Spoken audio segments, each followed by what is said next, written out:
Boom, we're live.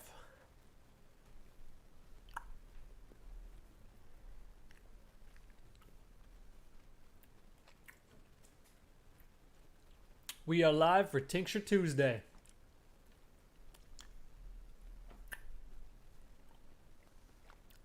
I gotta figure out how I can get a little picture up there of the tincture we're talking about today, which is gonna be just relax. How would I do that? How would I do that?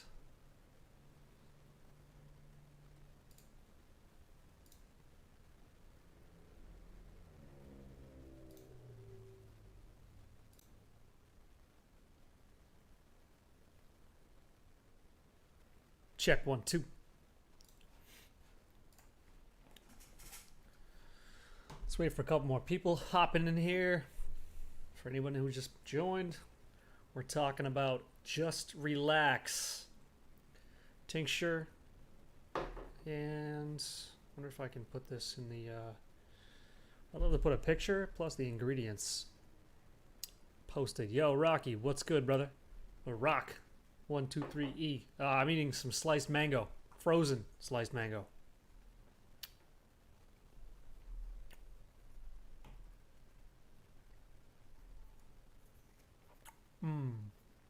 So good.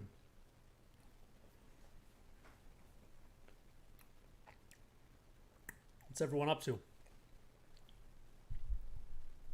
What are you eating? It's actually the perfect snack, especially when it's hot out. It's not too hot today, but if it was.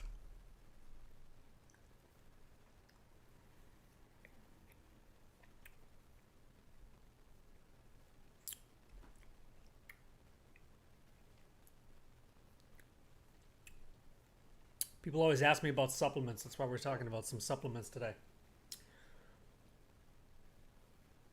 Because I do take them. And I'll tell everybody what I always tell everybody. Good supplements can help, but they'll never just make it go away. Diet's the most important. But I do take supplements and I do believe that they work. Maybe we should just jam out for a minute until we get some people. What's there a supplement song? Let's make one up. Yeah, it's usually up there. That's its resting place. You guys need to like come up with a chord progression so I don't play the same one every week, because I feel like I just always default to like F, A minor, C, G or something. Can't help it.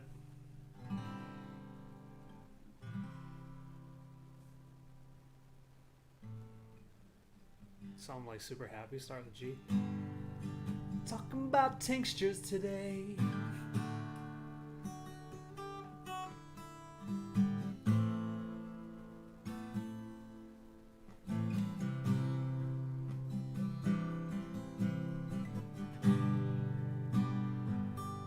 Yo, Ramiro, what's good?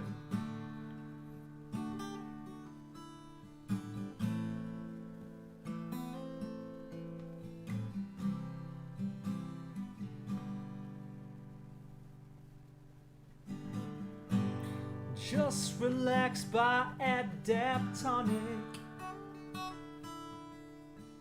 and it's made with supersonic ingredients.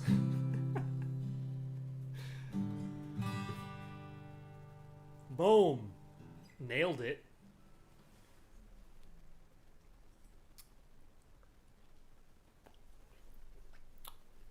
How you doing, Ramiro? What's good?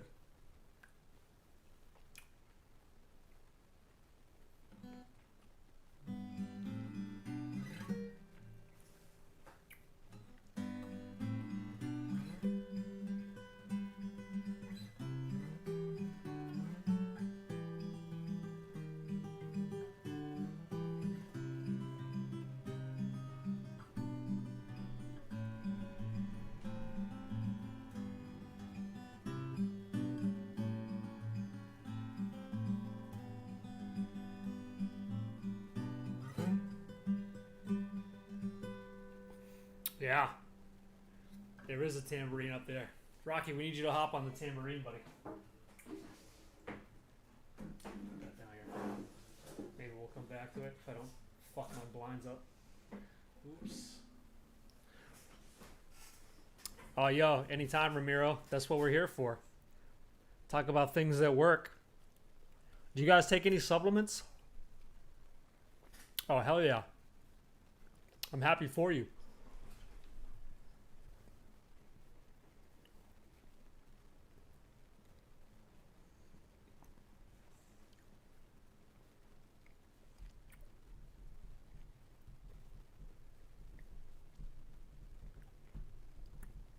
What, tambourine?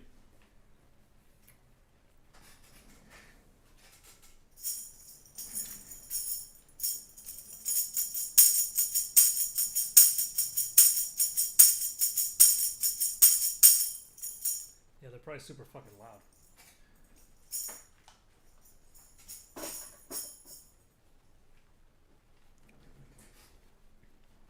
Ha.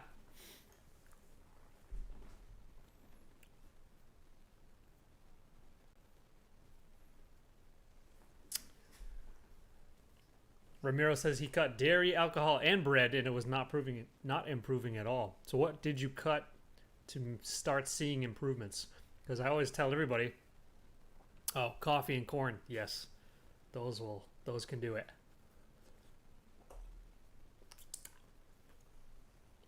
I was talking with somebody today, and they have a really, really clean regiment going. And he said that eggs was a big issue for him, and he noticed.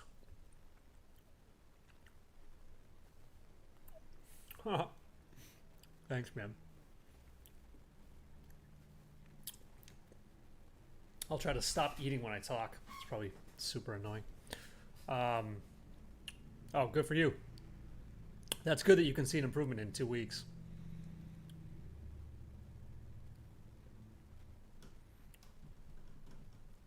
Yeah, so I'm going to go through a few things today. Mainly, we're going to focus, for anybody who just joined, around this tincture called Just Relax by Adaptonic. And just stress and relaxation in general for psoriasis. I feel like a lot of us, or a lot of people I talk to anyways, they don't understand the importance of, like, grounding. There's, like, you know, being not stressed, or like letting things go, and even like getting a good night's sleep.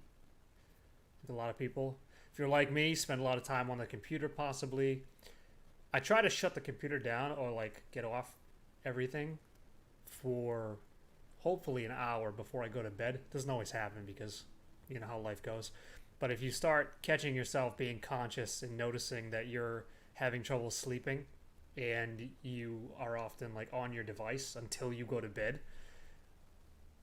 if you change that, you will see a drastic improvement in your sleeping, your sleep cycles, your REM cycles, dreaming, and just overall feeling getting a good night's sleep. So I'm getting a little clearer, he says. First time in 10 years of having it. Damn. Yo, Glenn, we were just playing, brother. We'll come back to it in a minute. We'll play some more. We gotta write a whole song about tinctures or something. But, yeah. I think a lot of people don't realize how necessary it is to get good sleep and to find ways to relax.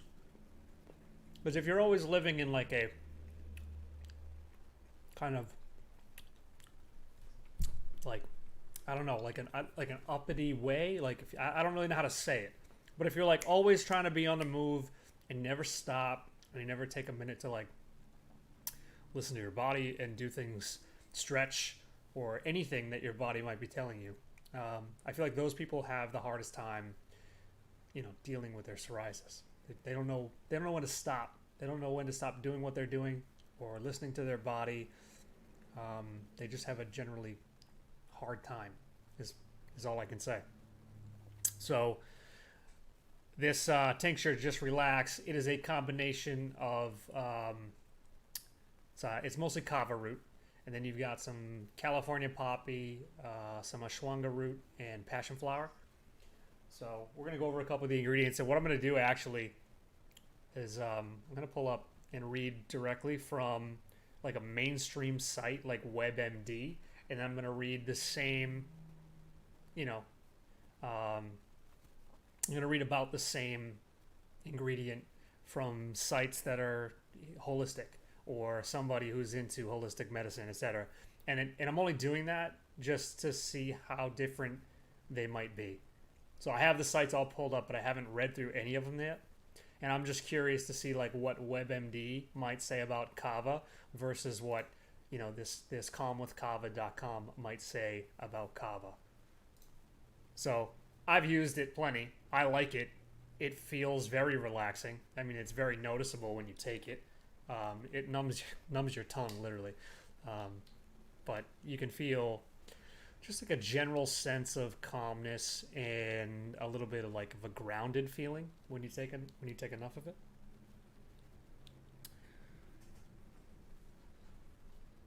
And all right, I'll just jump right in. We got 5 viewers. Boom! Look at that, stream famous. And anyone who missed the beginnings and have to just watch on their own. So cold. Excuse me.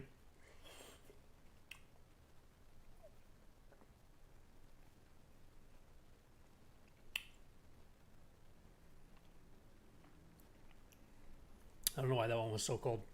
Okay. So here's what WebMD has to say about Kava.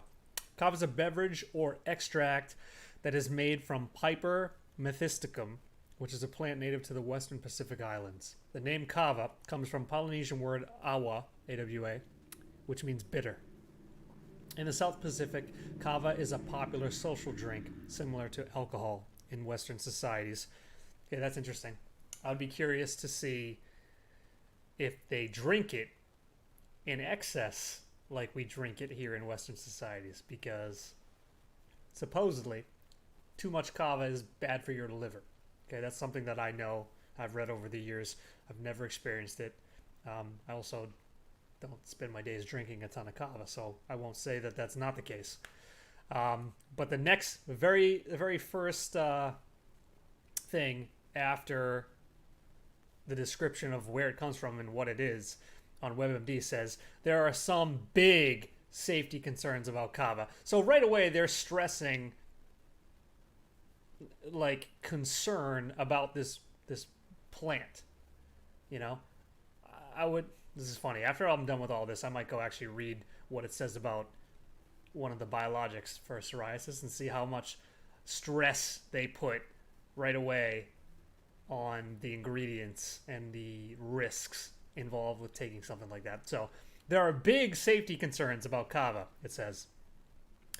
Many cases of liver damage and even some deaths have been traced to Kava use. Interesting. No data points, no results. As a result, just a statement. Yeah, right. As a result, Kava has been banned from the market in Europe and Canada. This ban has hurt the economies of Pacific Island countries that export Kava. Despite health concerns, Kava has not been taken off the U.S. market. Some people take Kava by mouth to calm anxiety, stress, and restlessness, and to treat sleeping problems like insomnia. It's also used for attention deficit hyperactivity disorder, withdrawal from benzodiazepine, epilepsy, psychosis, depression, migraines, and other headaches, chronic fatigue syndrome, common cold and respiratory tract infections, tuberculosis, etc., etc. Some people also take Kava by mouth for UTIs, urinary tract infections, pain and swelling of the uterus, venereal disease, menstrual discomfort, and to increase sexual desire. Interesting. I've never had that experience with Kava. It's applied to the skin for skin diseases, including leprosy, to promote wound healing, and as a painkiller. Okay, so as a painkiller, I can see for sure, because like I said, it does give a numbing effect. But I've never applied it directly to the skin. Maybe I'll try that. Hold on, we got some Illuminati talk. I like it. Let's see. Gingerbeard Whale says coriander, salmon, white chicken, zucchini, sweet potatoes, yam, carrots, red beets, celery, green salad, cucumber, chia seeds, and flax seeds. Are those things you're eating or are those things you're avoiding? Most of those look pretty good, so I assume that's probably what you are eating. Wait, what's Illuminati confirmed? Need to know. I'll talk conspiracies all day. Love it. Most of them are conspiracies.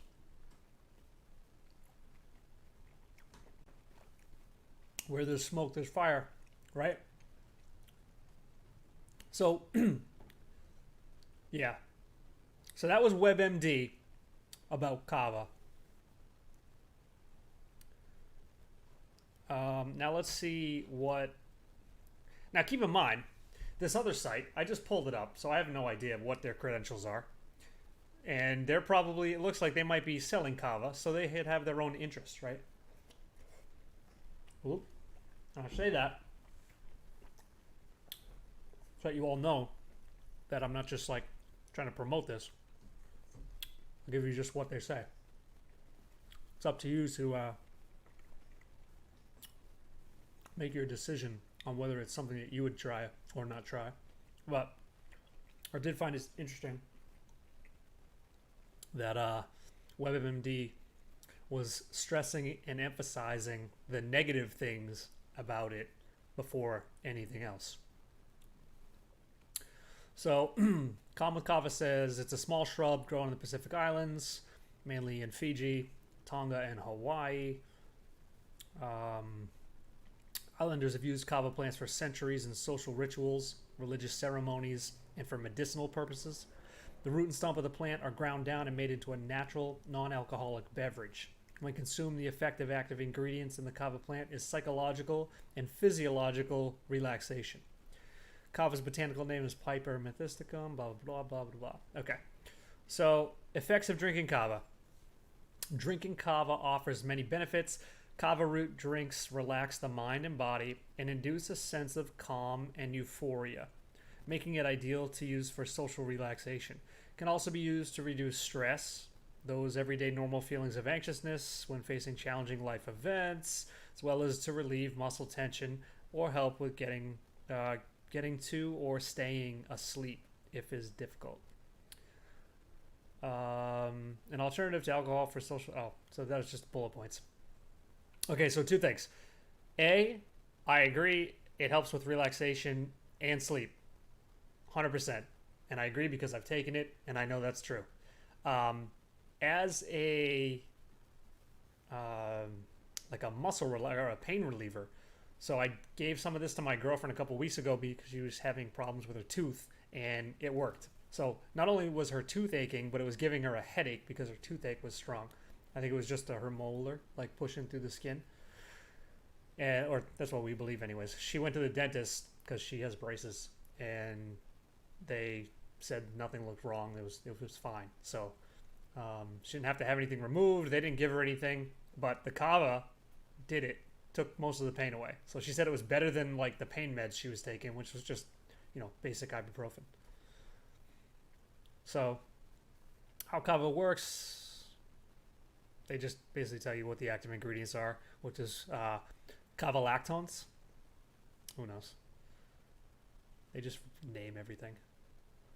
We pulled the extract of the cells from the micronucleus, and Most of the time, people have no fucking clue what they're talking about.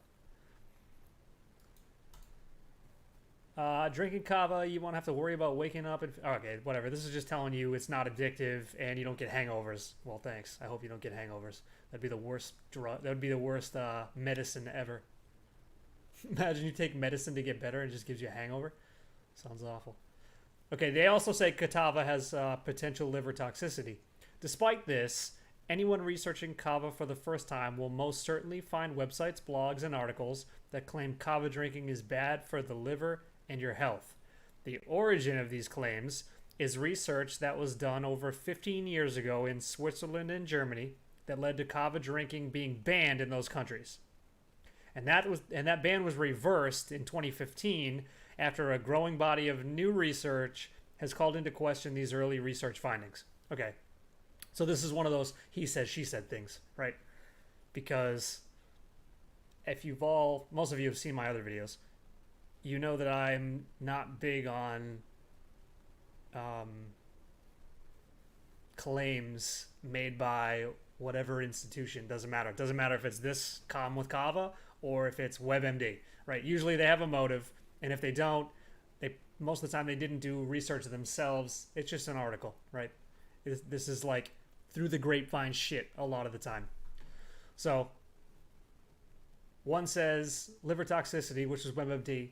They say that's a big issue, and then this says that it used to be, thought, and after new research, doesn't tell you what the research was, that's not the case anymore. So I can tell you this: if you take something like this to relax, and you could take this literally every day, as long as you're not dosing. As long as you're dosing it correctly, you're not going to have a liver problem. I don't think. So everything in moderation, just like I say. Kava. Oh, Kava is Illuminati confirmed? I don't get it. Get on the Kava. Spelled with a K. Kava.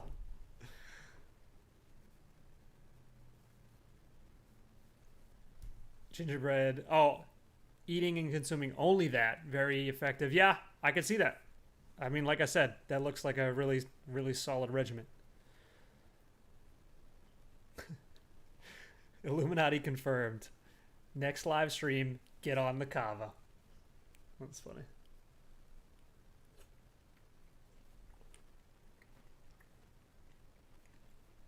You ever see that Illuminati card game? That's got some weird shit in it.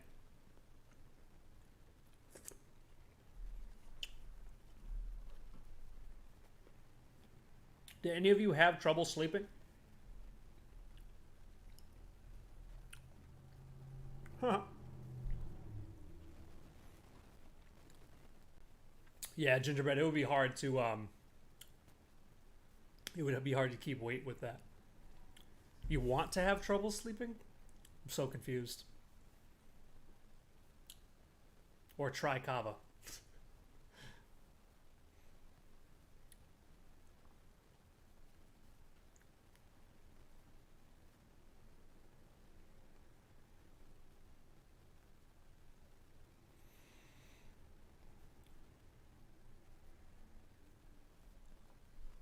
So that was the first ingredient.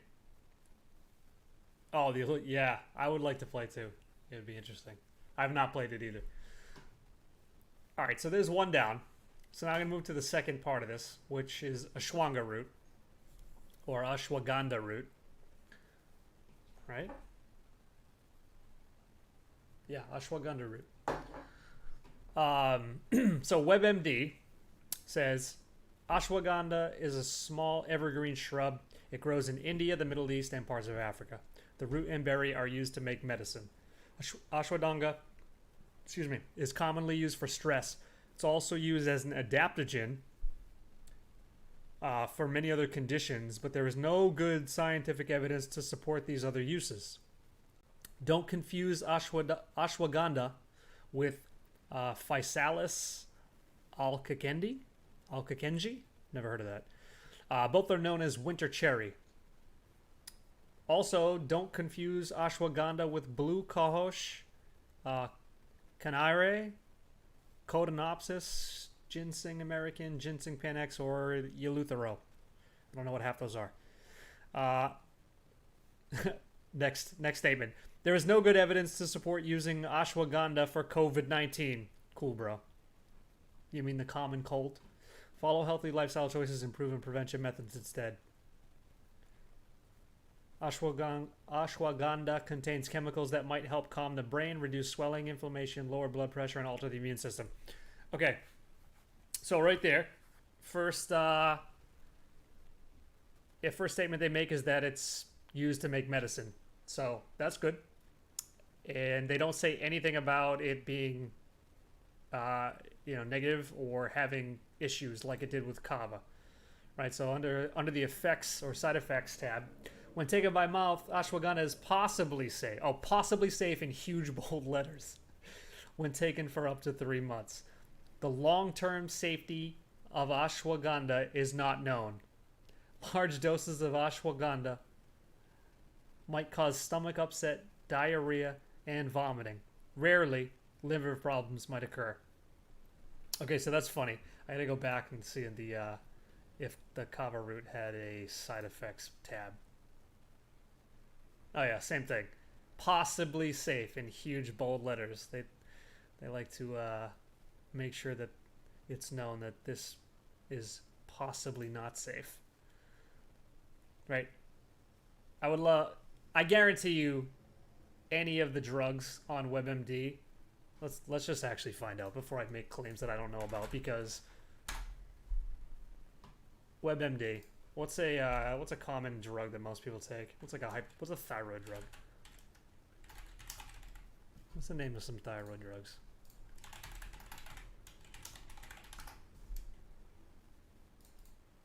Most common treatment is levothyroxine. Okay, let's see what they say. Levothyroxine.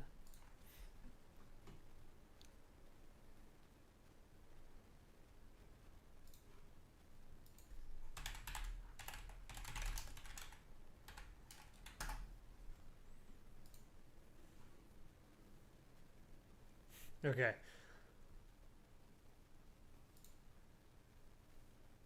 Ha! Hilarious. Okay, so about levothyroxine is used to treat an underactive thyroid gland. It replaces or provides more thyroid hormone, which is normally produced by the thyroid gland. Low thyroid gland hormone levels can occur naturally, blah, blah, blah, blah, blah. This medication is also used to treat other types of thyroid disorders, such as types of goiters and thyroid cancer. This medication should not be used to treat infertility, blah, blah, blah. Okay, but then if you go to the side effects, hair loss may occur. So it does not say possibly safe. It doesn't say anything like that. It doesn't, in big bold letters, make you be afraid right away. Hair loss may occur during the first few months of treatment. It's effective, usually temporary, as your body adjusts. If the effects get worse, tell your doctor. Dun, dun, dun, dun.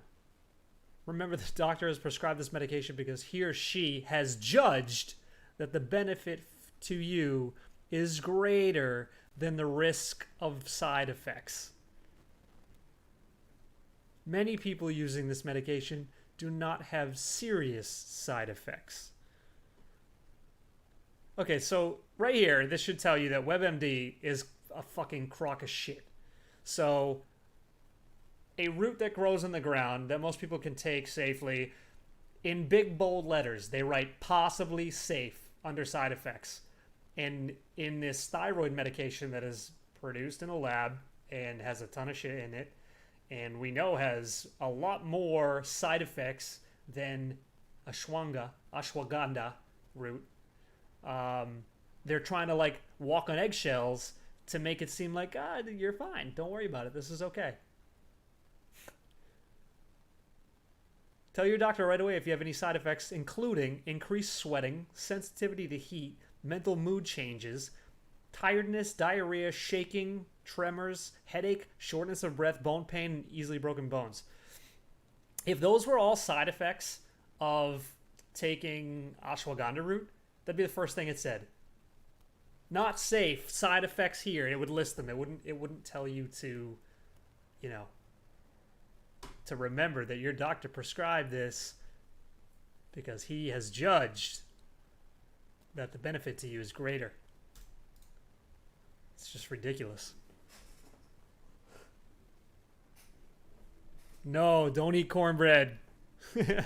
Cornbread is gluten-free, but corn, I would not eat. Tamanu oil. I'm doing good, high score. How you doing? I don't know anything about tamanu oil. I'll be honest with you. Have not had any run-ins with tamanu oil. Let's do a quick search. Hey, let's see what WebMD says about tamanu oil. If it's natural, it's probably bad, according to WebMD.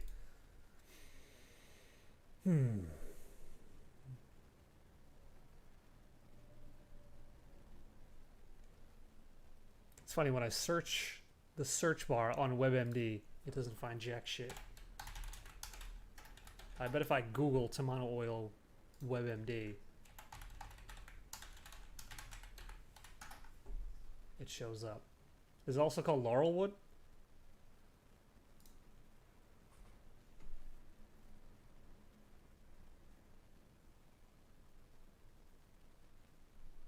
Tomato oil from the nut of laurelwood. Okay.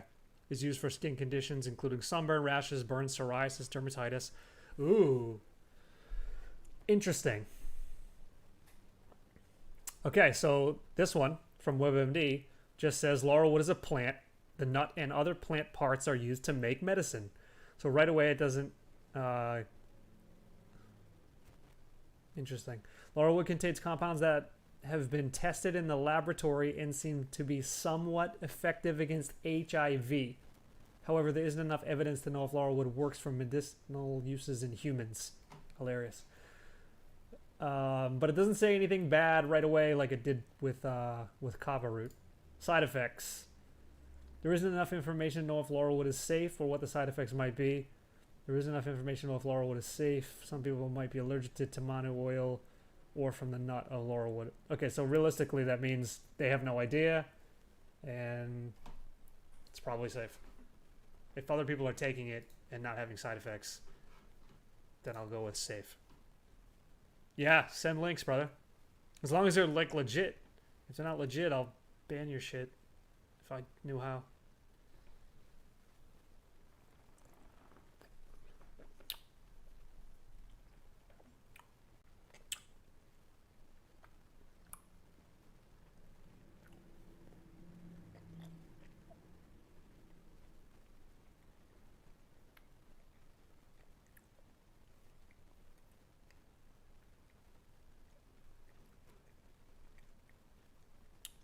Still cold.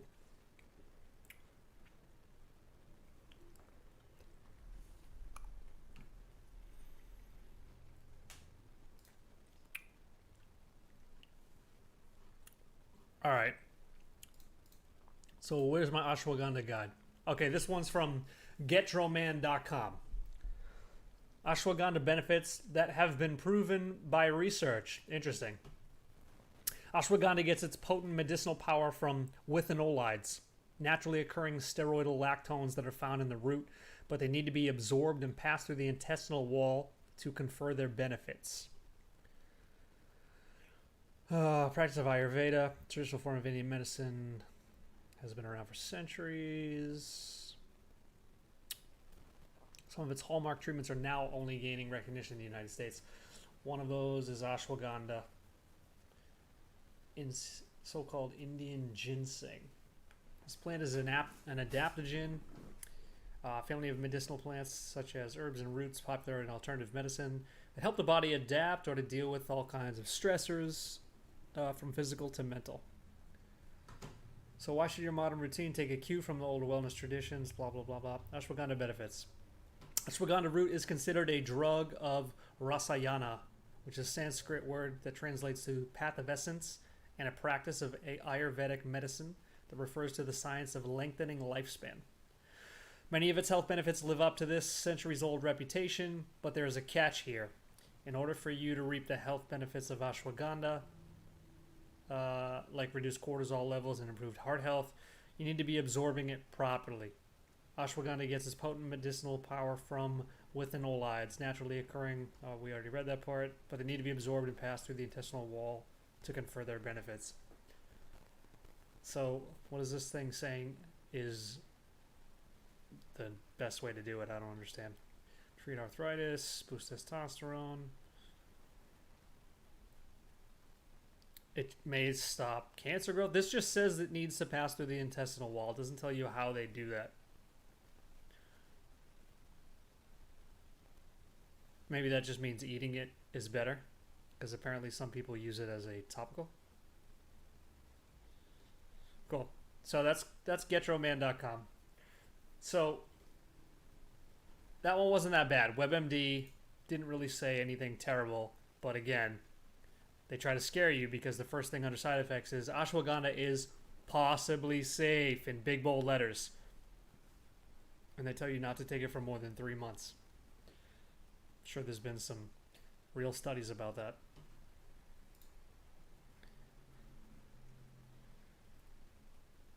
Do you know Dr. Berg? Sounds familiar.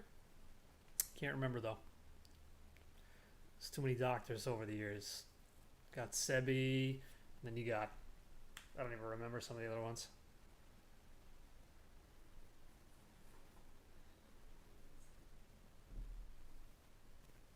This mango is delicious.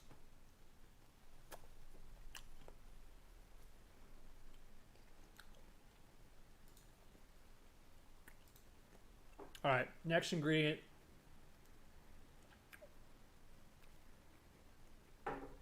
Passion flower.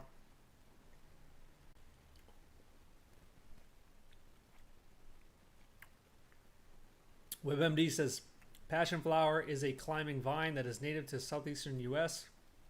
And Central and South America. The above ground parts are used to make medicine. Passion flower is used for anxiety, including anxiety before surgery. Some people take passion flower for insomnia, stress, attention deficit hyperactivity disorder, pain, and many other conditions. But there is no good scientific research to support these uses. Okay? Now, why is that, you think? Probably because if it grows from the ground, meaning anyone could just grow it, it would be very abundant. It would be cost effective to make, and there would be not a lot of money in it. Passion flower was formally approved as an over-the-counter sedative and sleep aid in the U.S., but this approval was withdrawn in 1978 when the U.S. Food and Drug Administration reviewed the class and manufacturers did not submit evidence of safety and effectiveness.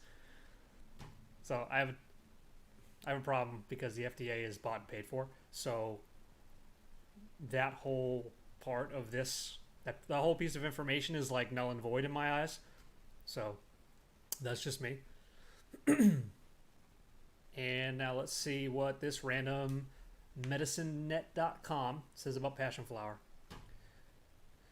Passion flower is a plant used for making medicine, treats several conditions, same as listed on WebMD. What brands? It just gives you brand names that are available for passion flower, which is apricot vine, passion vine. Who cares? Side effects of oral passion flower. Common side effects of passion flower are dizziness, drowsiness, confusion, nausea, vomiting, decreased blood pressure, and abnormal heart rate and rhythm. Interesting. Okay, so that's not WebMD. That's from Passion Flower medicinenet.com. What is the dosage? Children should not be given passion flower without doctor supervision. Anxiety disorders by liquid extract. Take 45 drops by mouth daily. Okay.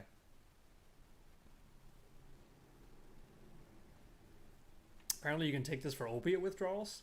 That's interesting.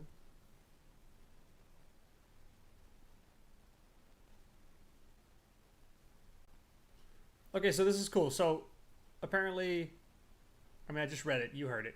But so this place, or this medicine net, is not condemning it, but it's telling you there are side effects. Now, all the time I've been taking this Just Relax tincture, I've never experienced dizziness, drowsiness, confusion, nausea, vomiting, decreased blood pressure, and abnormal heart rate and rhythm. And actually, confusion could be a very subjective side effect.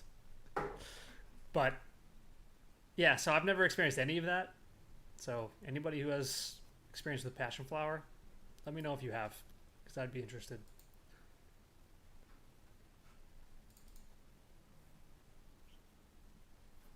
The only one? Dr. Berg. I'll have to look him up.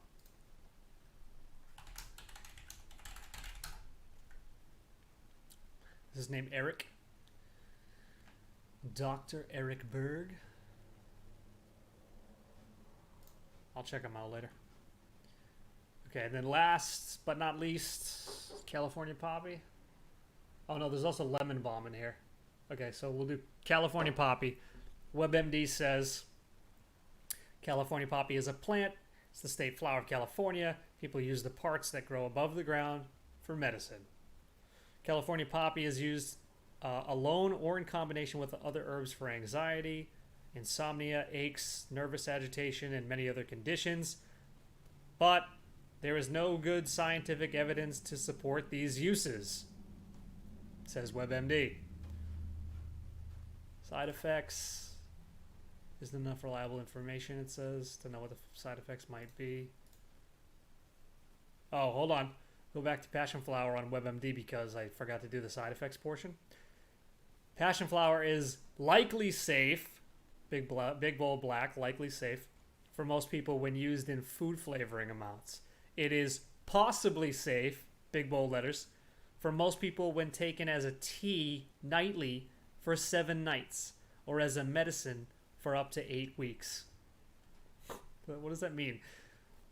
Taken as a tea for 7 nights, or as a medicine for up to 8 weeks. What's safe? 7 nights or 8 weeks? There's a slight contradiction there. It may cause side effects such as drowsiness, dizziness, and confusion.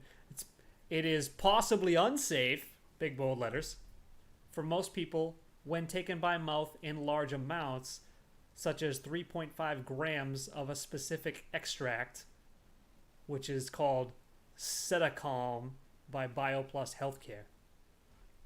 Let's see what the ingredients of that thing is. Sedacalm looks like sedative. Sedacalm by BioPlus Healthcare.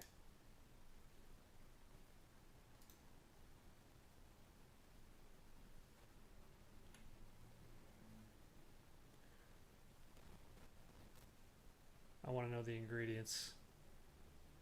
Product info.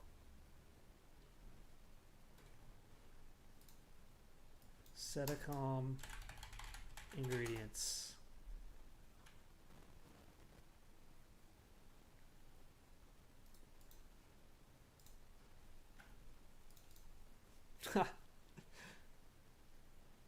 Yo, and Ed, what's up, brother? Or sister? I remember you too. You've been here a couple times, so thanks for joining again. I appreciate it. But no, I do not think corn is good for you. I think corn is highly inflammatory for most people.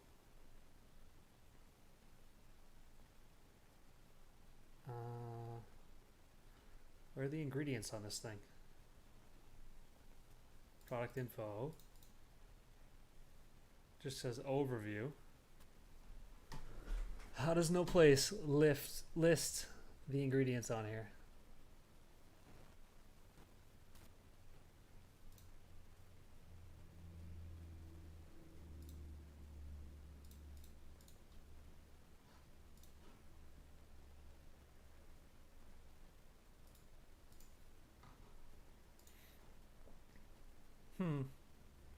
BioPlus Sedacalm. A natural, traditional herbal remedy to help relieve nervous tension and stress. Description, here we go. Ingredients. Each tablet contains Passiflora incarnata.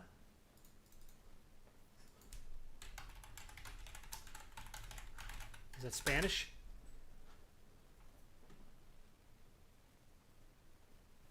Purple passion flower, Maypop, Persian power, purple passion flower, or true passion flower.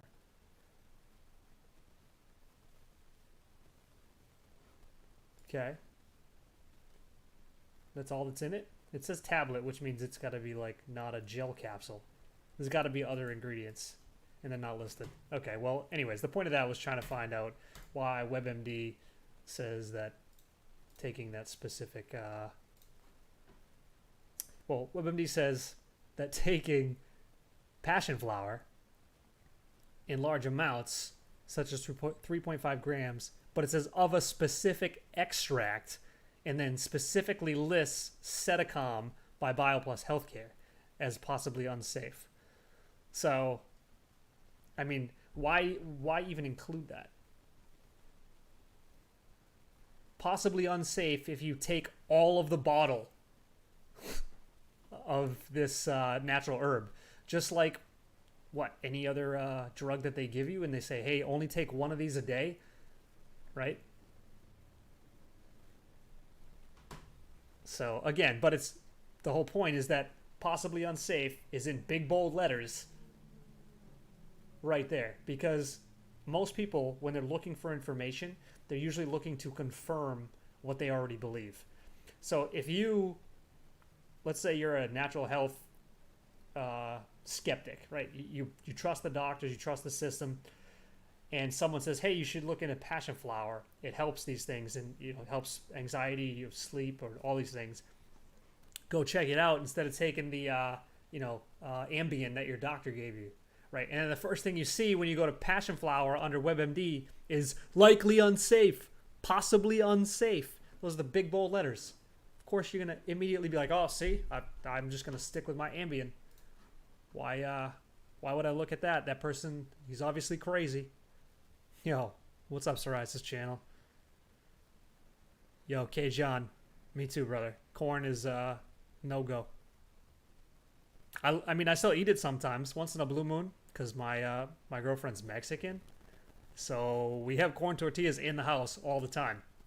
Sometimes she'll make she made tostadas the other night, and they were vegan, so she made tostadas, and then it was like covered with sweet potato and beans, black beans, I think,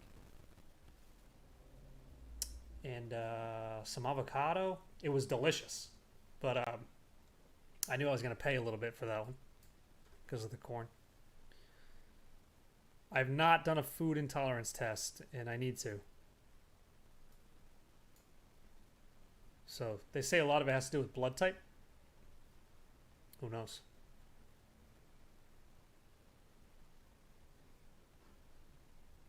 So interesting to me that WebMD, I mean, it's not even interesting. It's pretty much what I expect. It's pretty much what I expect. So that's interesting. I won't bore you by reading all of the rest of that, but yeah.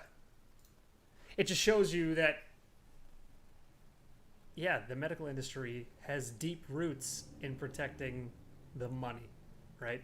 And also legally, right? I think that a lot of the times they say these things because legally, if they give you advice that you can say, hurt you, you can sue them. So they have to cover every angle, and even things that they might believe are safe, they have to say, well, it's possibly unsafe, because we can't tell you to take this, because if something happens to you, we're liable. Whatever.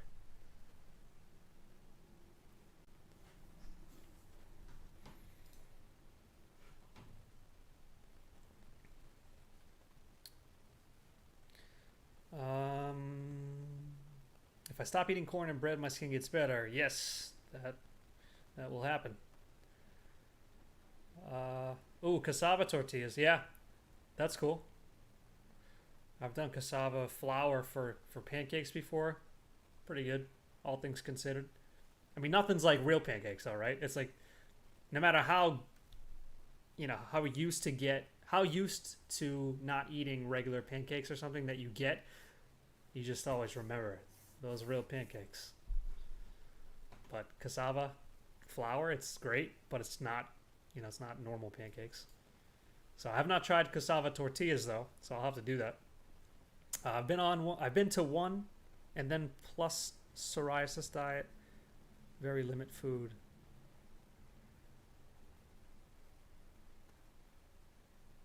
Do you have an option for bread? And which bread can I eat? Is there anything? Sort of high score. So one of the other streams I was telling you guys, there's a company called Little Northern Bakehouse, and they make probably the best gluten-free bread I've found in terms of ingredients. There's one or two ingredients that are slightly questionable, but the rest is okay usually. So that's my best option. If you find a better one, please let me know. But it's called Little Northern Bakehouse.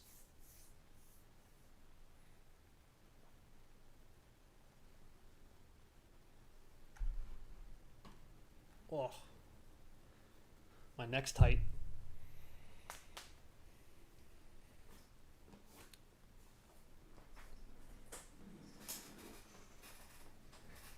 Oh.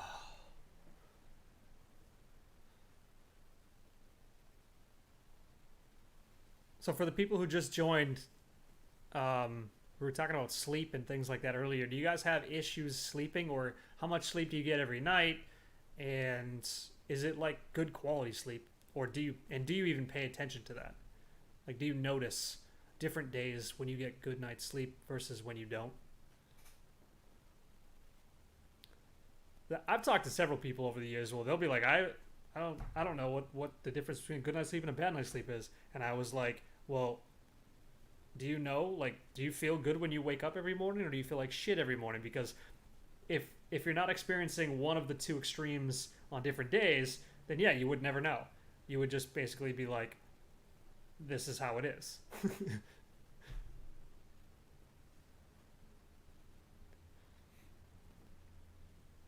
I shop at Sprouts, and it. Oh, from Germany. We gotta start doing like a collaboration with people from different countries, so that we can have like you know, a whole network of people who know the right products for the right country. That would be legitimate. Cause yeah, I don't know. I'm not from Germany. I don't know what they make over there. What I could do is here. Let me see if I can find.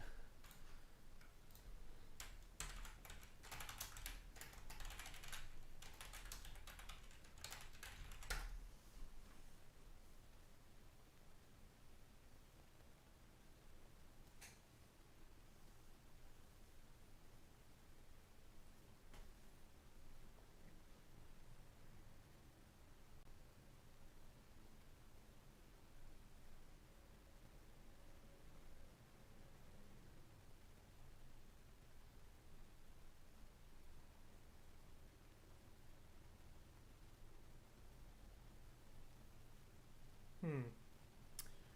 Yeah, if you go to littlenorthernbakehouse.com, I was gonna say I would just look at the ingredients and then kind of cross compare to some of the breads that you find at your local store and see if there's anything comparable.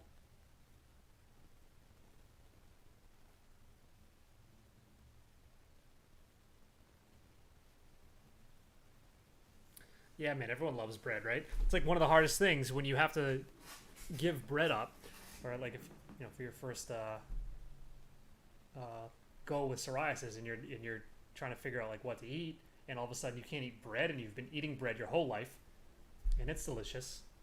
What do you do? It smells good when you toast it. It's unbelievable. I'm almost done with this mango though.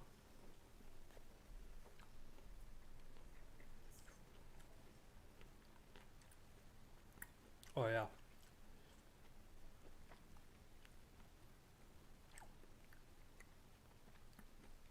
Yep. Same rock. If I eat regular bread, that used to happen to me all the time.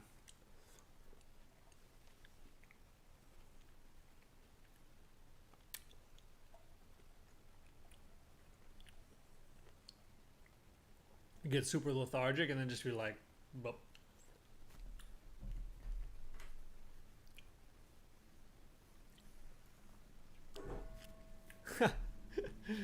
I'm part German, but I didn't inherit the blue eyes, just the psoriasis. You may not have even inherited it.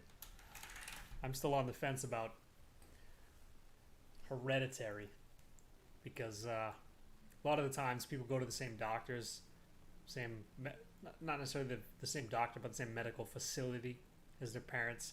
They take the same shots, same batches, in the same regions.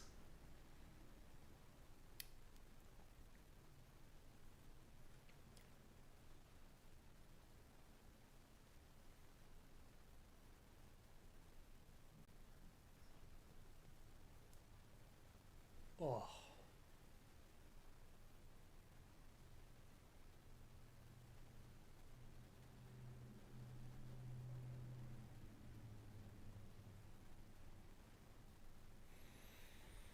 Yeah. Most people get splotchy with beer, especially like in their chest. They get super spotted, red spots.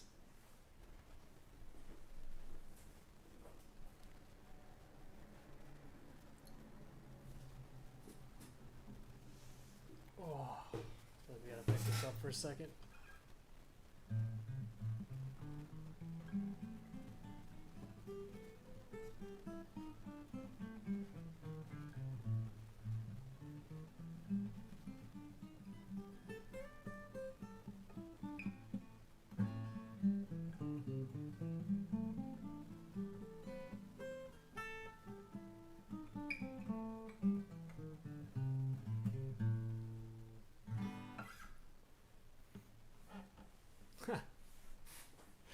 Yes. Sausages and drinking sounds like heaven food. Speaking of heaven food, y'all believe in heaven?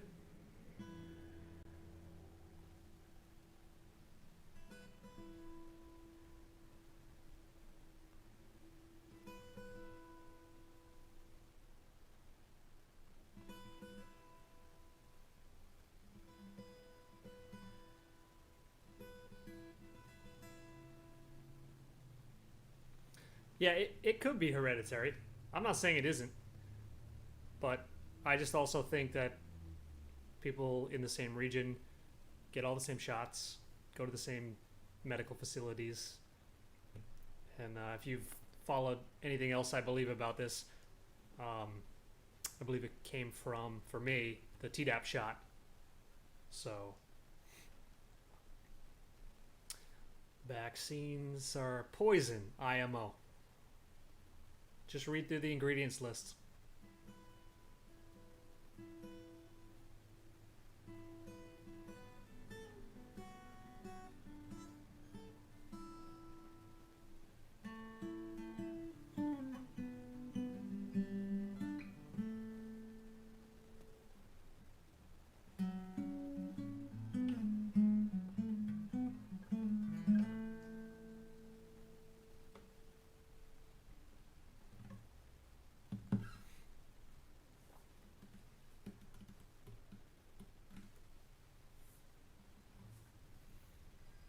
Yeah, she could cut her hair and then just do a like a light therapy.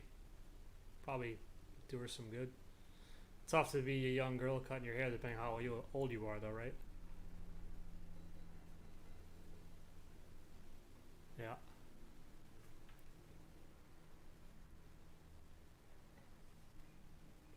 I can't tell you guys enough, though. I can't stress how much better my skin is on the mornings when I feel like I slept really well. It's like night and day. So if I get a shitty night's sleep, I wake up and my skin is usually red or a little bit irritated, whatever. It doesn't look great, right? And there are days when I wake up and I was obviously had a good night's sleep because I feel fucking incredible, like I could take on the world, and the skin looks great. So I don't know how much stock you guys put in sleep, but I would advise you to put more in it.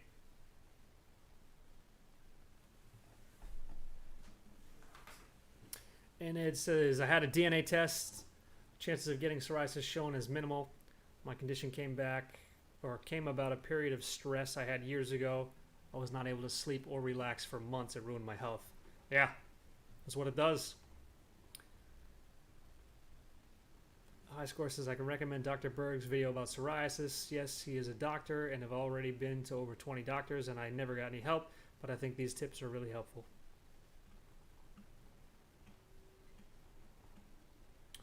Yeah, me too, Rocky. No more docs for me.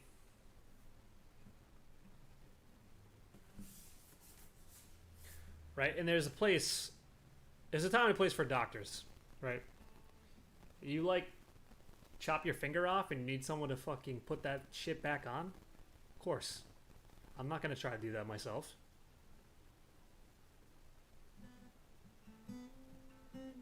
Right?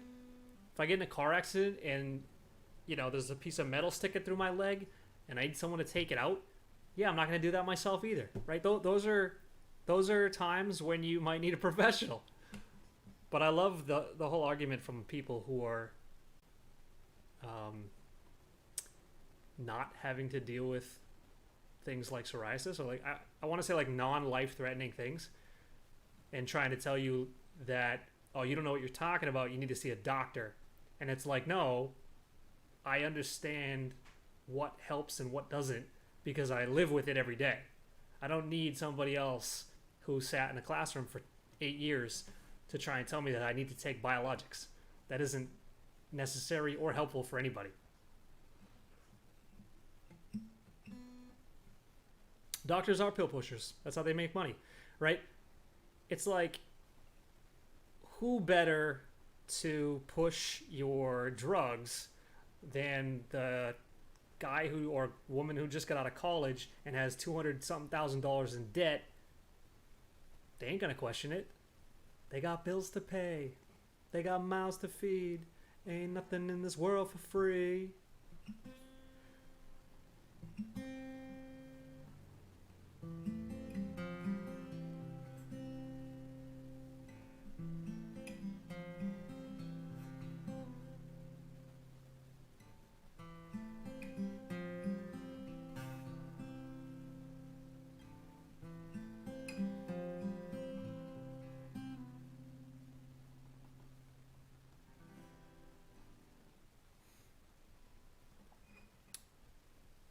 It's not even their fault, I guess, right? They just put their faith in the wrong place. That's what I would like to say. Yo, Killian O'Keefe. Killian O'Keefe from Ireland. Surprise, surprise. With that name, I could have sworn you were from Persia.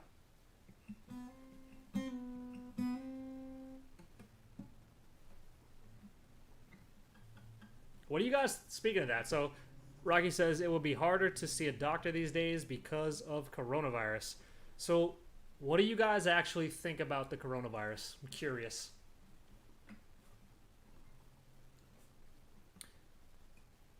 Do you think it's as scary as they say it is? Do you think it's not that scary? Do you think it's completely fake? Do you think, what is it? What do you guys feel about this one? Curious.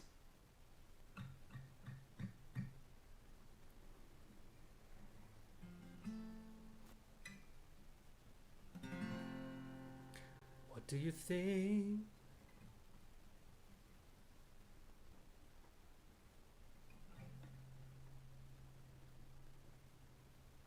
I was taking all kinds of supplements and it didn't make a difference, even though I did cut all kinds of foods.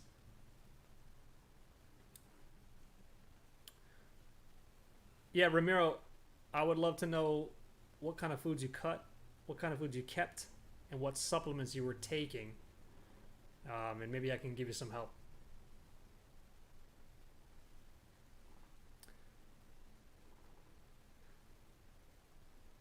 Yeah, Ramiro, I'm with you. I think it is also a plandemia.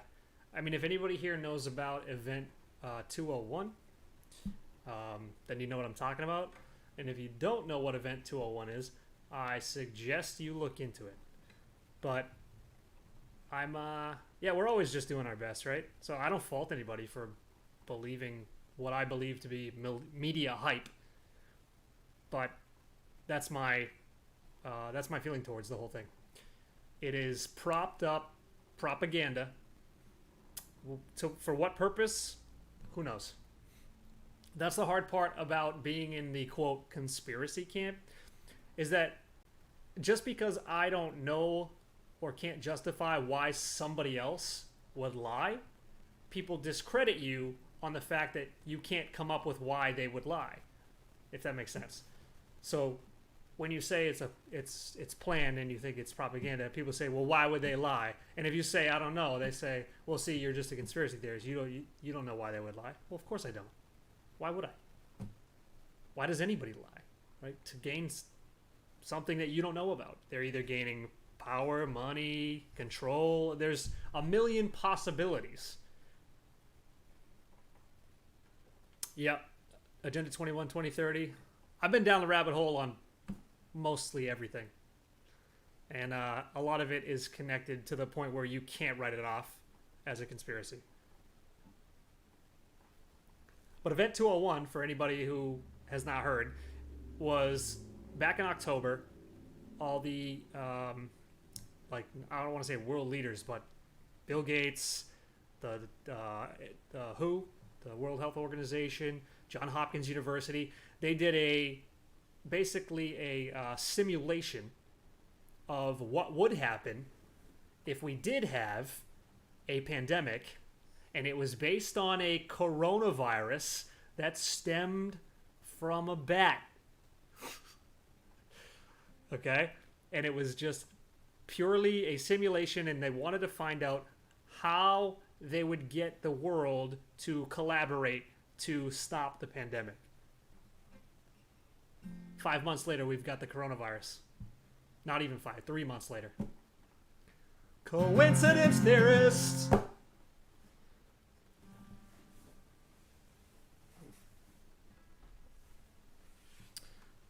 Multivitamins, omega-3, D3, probiotics, B12. You cut sugar, fruit, red meat, pork, but never did cut corn and coffee. Yeah, corn and coffee will make a huge difference in your life. Okay, I see what... So you were the same guy that said that earlier. Sorry, I get confused with the people in the chat sometimes. So, yes, that does not surprise me at all. Because you could be taking all the correct vitamins in the world, but if you're still eating consistently poor foods, such as corn and coffee, for your psoriasis, you're not going to see much improvement. So, I don't know what kind of multivitamins you're taking, but I generally rotate my vitamins, and I'll only take a couple each month that I need, or that I feel that I need. So, because sometimes excess is also bad too. So you should be getting most of the nutrients and vitamins from the foods that you eat. You know, but certain things like D3. So like to get vitamin D, there's a lot of foods for some people, like eggs is a good source of vitamin D, supposedly. And if you can't eat eggs, well then you're in trouble because there's not a ton of good sources of vitamin D other than the sun. That's the best source. Get that sunlight.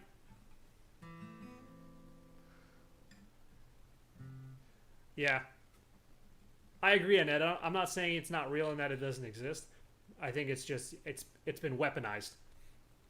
So if you go look at, you know, I don't know which country you're in, but in the U.S.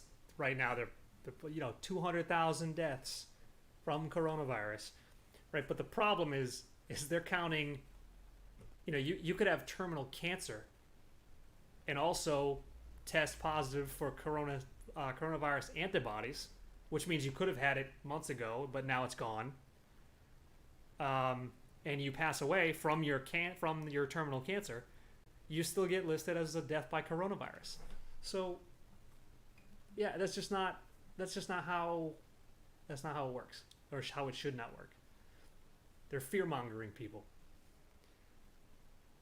Probably get Trump out of office. Who knows? I mean, that's as good a guess as any. I mean, I'm not a Trump guy. I did not vote for Trump. I think he says a lot of dumb things. He also, once in a blue moon, has a good showing diplomatically on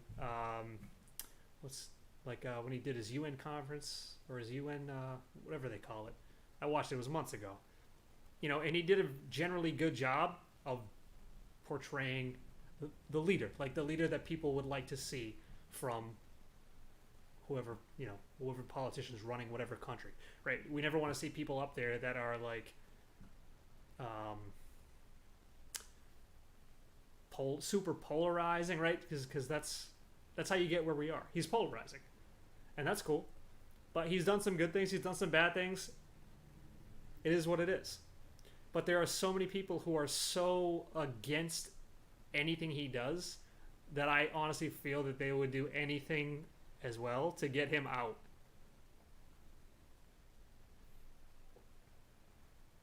Like, he could end world hunger and people would like turn it into some type of bad thing, or say Obama did it. It's just,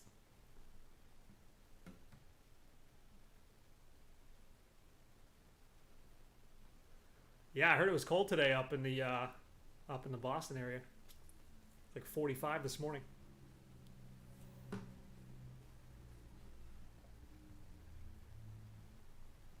Yeah, Ramiro, that's a good thing, I think. Skip the supplements for a while, because the food is the most important. Supplements do help, but the food is the most important. Dude, I could talk about the coronavirus stuff for days, because I hate the masks. The masks that don't do anything, and then these places, they have you wear the mask for 10 feet while you walk into the place, but then you sit down and you take it off and you eat your entire meal and talk to everybody around you for 2 hours, and then you put it back on to walk out of the fucking place. That is the dumbest thing I have ever done in my life. One of. I've done some dumb things, but that, high on the list. And the fact that everyone like defends it, so, oh, we're doing our part. No, you're just being obedient for no reason. There is zero benefit there is zero benefit to putting it on for 5 seconds while you walk into a restaurant and then taking it off and sitting there and talking for 2 hours. That isn't doing anything. Yeah, the rules are illogical. That's why people hate them. And then the people who don't hate them, I don't even know, I don't want to call them illogical people, but I feel like they have to be, because you can't agree with those illogical rules and then still consider yourself a logical thought process person. I don't know what to call it, but oh yeah, high score. I will, brother. Find me on Twitch. That would be awesome. I'm not a partner yet, but I'll hopefully get there. I'm giving away a gaming PC on Twitch, so if you play and you want to win, that's my Twitch name.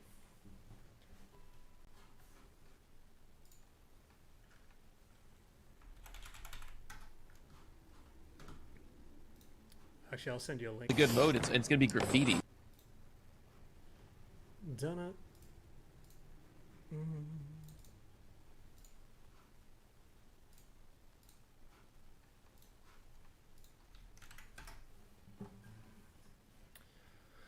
If you don't wear the mask here, the fine is 2,500 euros or 6 months in prison. What the fuck? In Ireland? Bro, I would lose my mind. There would be an uprising. The people gotta rise, if that's the case. Everyone should walk out on the streets in protest with no mask on. Like, imagine being on God's green earth and telling people you're gonna fine them for breathing oxygen.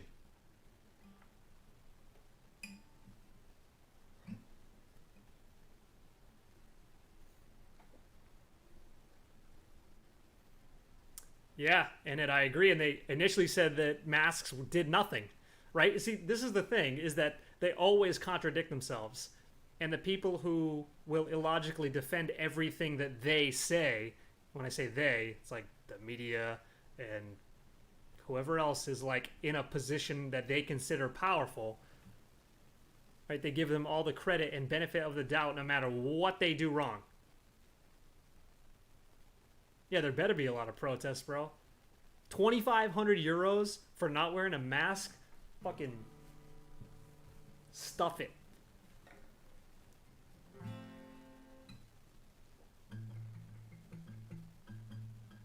I'm not even playing this thing. I don't know why I have it in my hand. Yeah, I'd lose my mind if that was the new normal, which is probably the phrase I hate most in this world. It's in Southern Ireland. That's crazy, bro.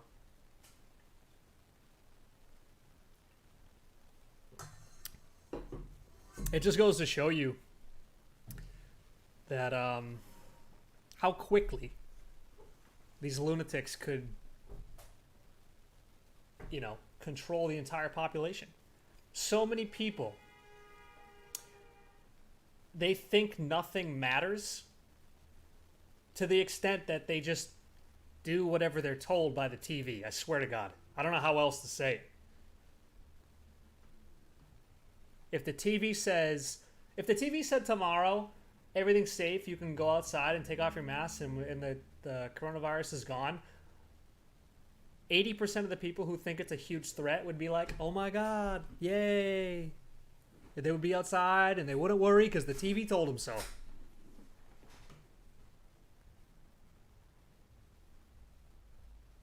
Yeah, I agree, Rock. Tell them you got a medical condition.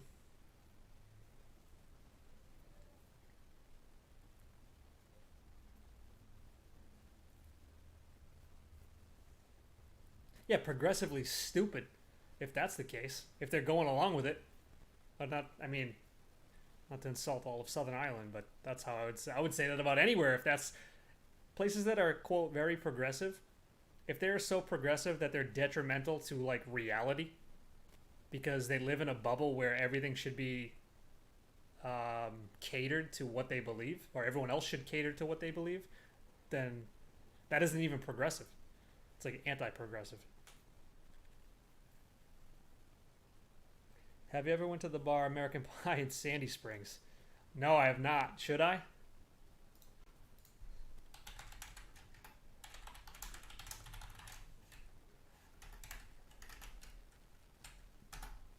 American Pie, Sandy Springs.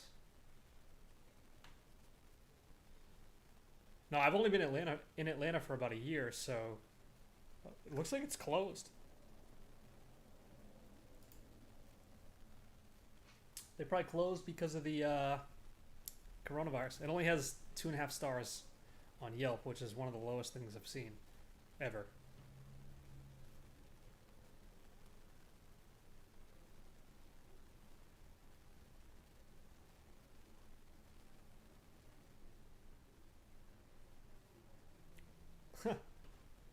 It's funny. No, I've never been. You got some good stories for us?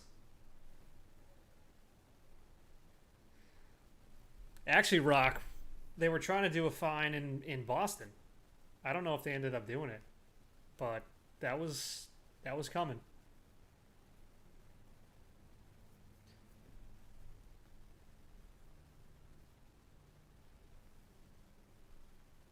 Oh, really grinds my gears.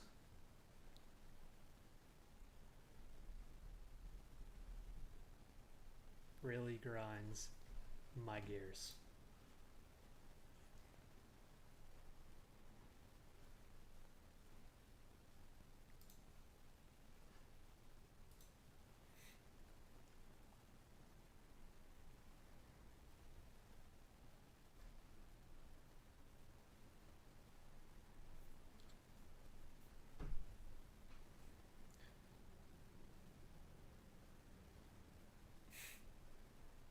While we're on the subject of conspiracy theories, y'all know the Earth is flat, right?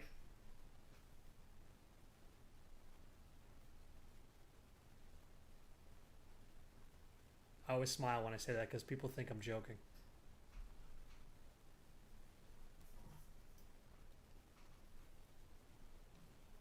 And I say conspiracy theories in quotes because the whole term conspiracy theory is a weaponization, right? If you deem something or somebody a conspiracy theory or conspiracy theorist, what does it instantly make you think in your mind? Been to Boston? Holiday? Oh yeah. Boston's a fun little city. Sometimes I miss Boston. It's just too cold. The lobster is good. The lobster was good. That's a fact.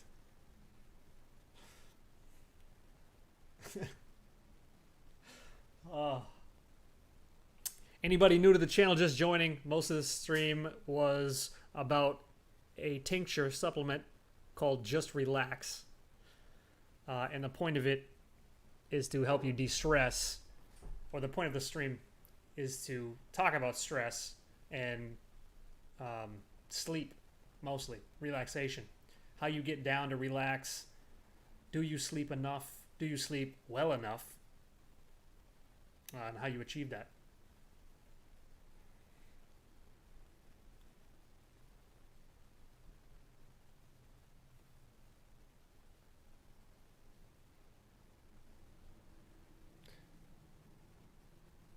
Well, Ed, I would disagree with you there. And here's why. The only, quote, round pictures that you see are from governing bodies like NASA, right? Government agencies. So there are people doing, like, what's it called? Not independent, but, yeah, independent and amateur, like science groups that do balloon launches. And 22 miles in the air, they've got a flat and level horizon. So at what point can you, quote, see the curvature? Because the math for the globe, given the globe's assumed values of like radius, you should be seeing, I think it's 0.6 inches per square mile in drop tangent to your feet. So people are doing laser exercises or laser and long distance photography over 20 miles of water and seeing things that shouldn't be there. And it should be hidden by 200 plus feet of curvature. But water doesn't lie, man. So people can either lie or just be wrong, right? But water tells the story. Water is flat and level. It is a natural level.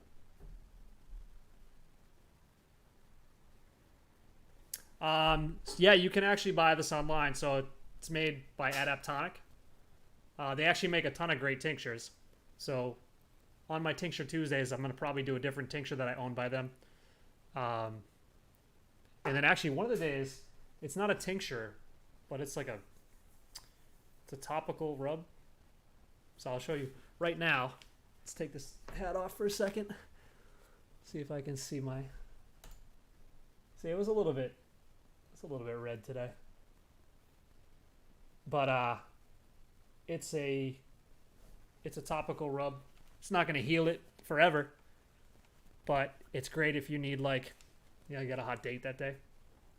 Something. You put it on, it'll get red a little bit at first, but I feel like it's drawing blood there. I don't know what it's doing. But then a couple hours later, it's way better than it was.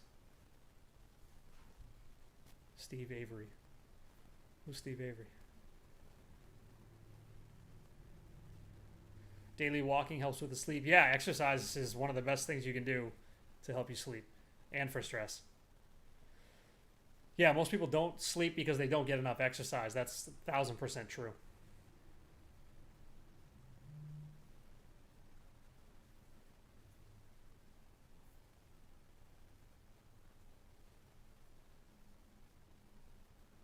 Oh, I missed that. I met the Atlanta Braves Cy Young Pitchers 91 World Series. Got you. I think I have Tom Glavine's autograph, now that you say that.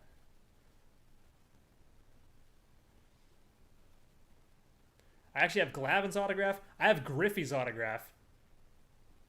So a guy that used to fix Griffey's cars, my father knew him, because my father is like he was a big name in the auto body industry over the years. He used to do consulting for the entire industry. And this guy that worked out in Seattle, he got Griffey's autograph for me. I was a huge Griffey fan. I played center field. Griffey was a legend.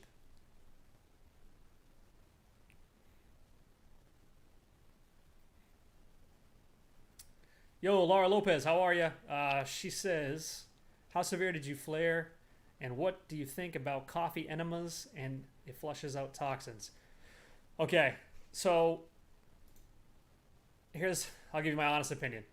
So I flared super bad. If you saw any of my other, previous videos, you saw I really didn't take a lot of pictures, but the couple that I had, it wasn't even at its worst, but it was all over my body. Coffee enemas. So I've done enemas with distilled water, and I do think they help. I could feel it flushing out shit deep, literally. I say shit as in figuratively and literally. deep in there, getting it out. I feel like it helps. Coffee, when you drink it, is toxic, technically, to the body in general.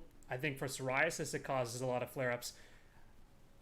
Nobody I've ever seen who does coffee enemas did I ever think looked healthy. And now that's just me from the outside looking in. So I've never done one. So I'm not going to sit here and say I know for sure. But I've never done one and be a crappuccino. That's funny. And I wouldn't do one because I know that coffee is bad for psoriasis. Crappuccino. Pink cactus on fire. Yeah, Glavin was a legend. So I hope that answered your question, Laura. But no one I've ever seen who does coffee enemas was showing the epitome of health in body, anyways.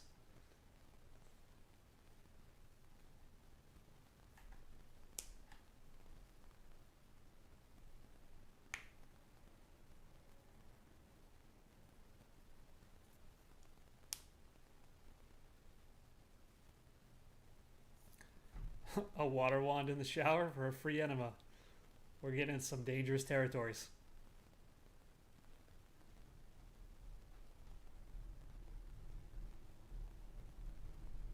I think the water wands are for clitoral stimulation, not enemas.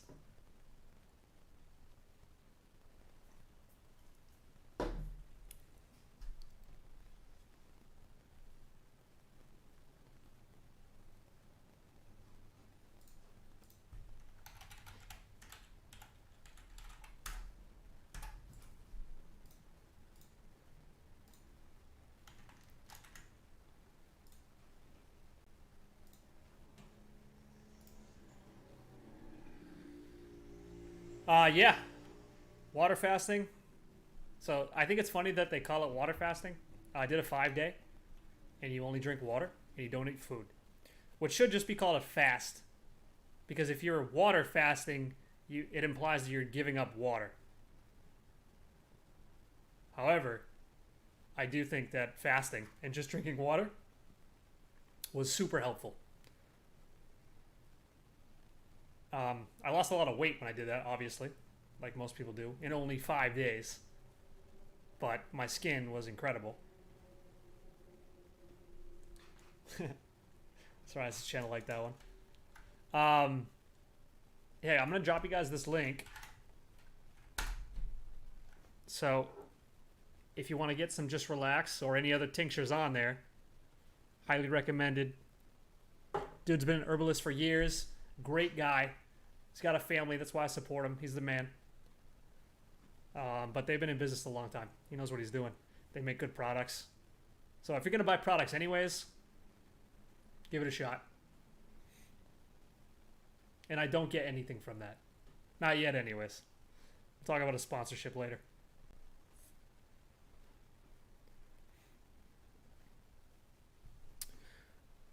Okay, thank you for your advice. I'm taking tea, American Yellow Saffron, and Slippery Elm. Great. Slippery Elm and Americans. So I've taken both. And I forget how long I took the saffron tea because I bought a whole thing of it. But I forget how long if I went through the whole bag. I bought like a 2-pound bag of it at one point. I didn't feel like it did much. And I definitely have taken Slippery Elm, but I forget if I thought it helped or not, so it's been a while.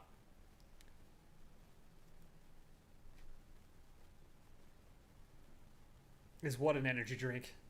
Don't take energy drinks. Do not drink any energy drinks. Monster, Red Bull, what are some of the other ones? What are the ones I used to drink in college?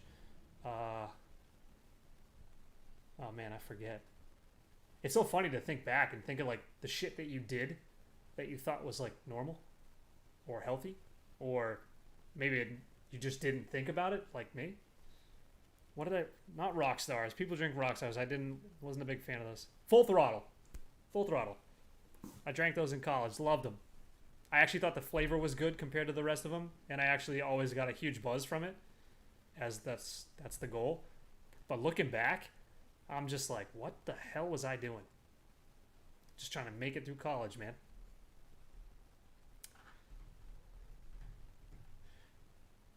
They really should do like, I don't even know. But the whole educational system is flawed. Super flawed. I'm also taking the supplements you suggested: vitamin C, oregano oil, neem, milk thistle. All good. Those are all good. Those are all good, Laura.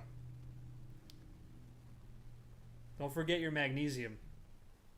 That's a big one. I actually gotta order more. I'm almost out. Maybe I'll do that Saturday. Supplement Saturdays. We'll just do a little supplement order. Let you guys watch. Carlos Sarkozy fasts on Sundays 22 to 24 hours. That is perseverance. Yeah, so that's like an intermittent fast. So I don't know if you've ever done one, Psoriasis channel, but I fasted for 5 days. I've got a video on it, and it was incredible. And if you do intermittent fasting, which is generally, so if you, let's say on Monday, you decide you're going to fast, you go to bed Monday night, and you don't eat until about 4 or later p.m. on Tuesday. Right, you do that once or twice a week. It's called intermittent fasting, and it's very, very good for you.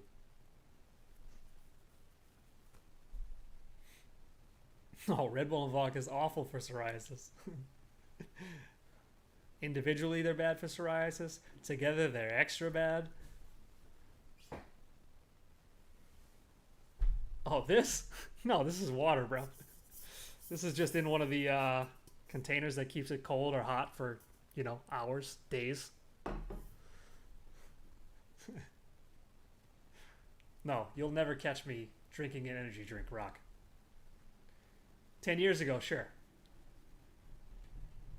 Yeah, magnesium in powder form. Here, hold on. Adaptonic doesn't sell one, but I use this one.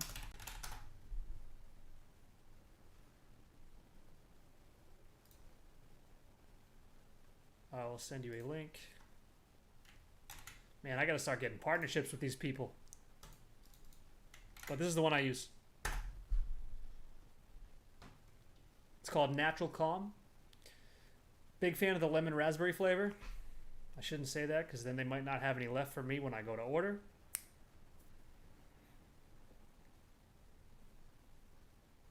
I feel like I tried the orange one and didn't care for it.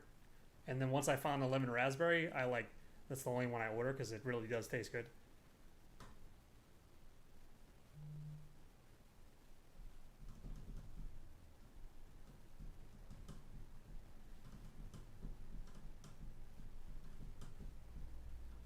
Yeah, anytime, man, Ed. For sure. I'm gonna have to start my own little store. Yeah, it's funny. People always ask me like why I didn't do that years ago. And truthfully, at the time, I didn't. I would have liked to turn, you know, the knowledge and the connections into some type of, you know, financial gain, but I didn't want that to get lost in the information for people. So it was like an internal moral struggle where I was just like, you know what? I'm just gonna, you know, not do that. That was it. But in hindsight, I think that was a bad idea because realistically, I've been in sales for 10 years. I was in sales, you know, back then, even when I was going through this, right? But I was selling advertising. I was, you know, I had a normal 9-to-5 job. And my mentality was that normal 9-to-5 job was like how you live life. That's how you should do things. You know, fast forward 10 years to now, and it was a mistake, you know, for me not to, you know, because I got lucky, technically, if you think about it. Like, there's so many people making videos. You know, I got lucky with all the views and all that. The information was good, which I think propelled it. But the idea that like you're the one that gets seen and then all these people are asking you questions and looking for advice, you know, I was taking my own advice, so I should have probably turned that into something more of a job for me because I would have enjoyed it.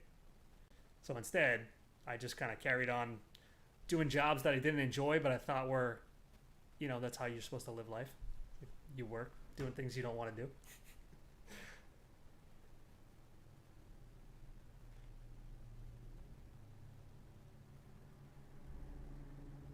Yeah, 1,000% Rise Channel. Biggest step.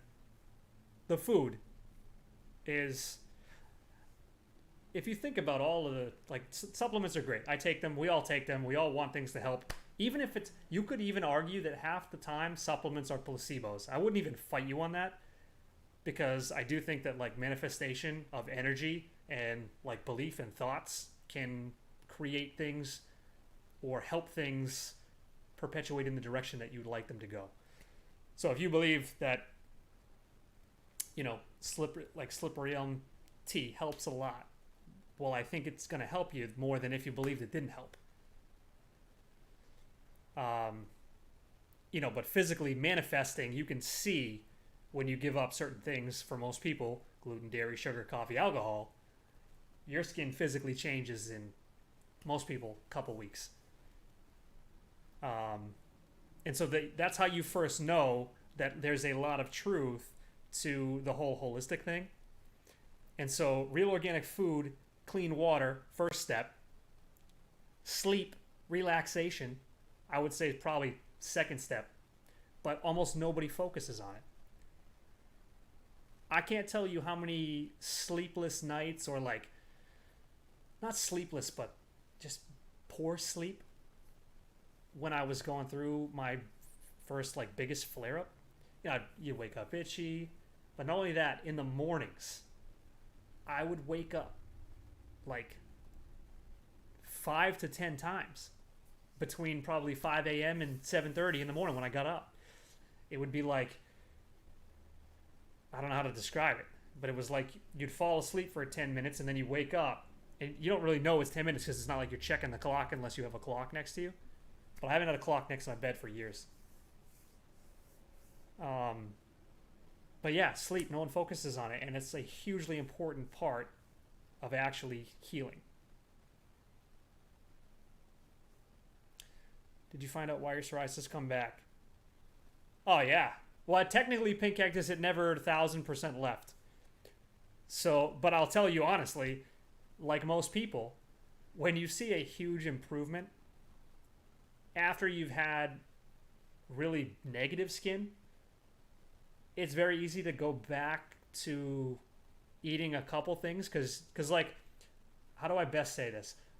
So when you have, let's say, 95% coverage, right? And now for the last 3 months, you have eaten super strict. You don't indulge.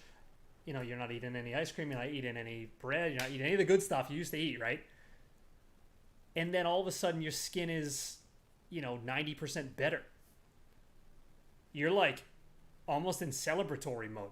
You're like, fuck yeah, I know how to do this. It doesn't even matter. I can indulge once in a while, which is true.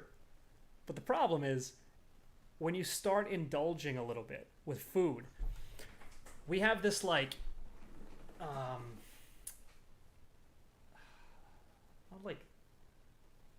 it's a dopamine connection. Essentially, it's we get excited or we get a good feeling from food sometimes.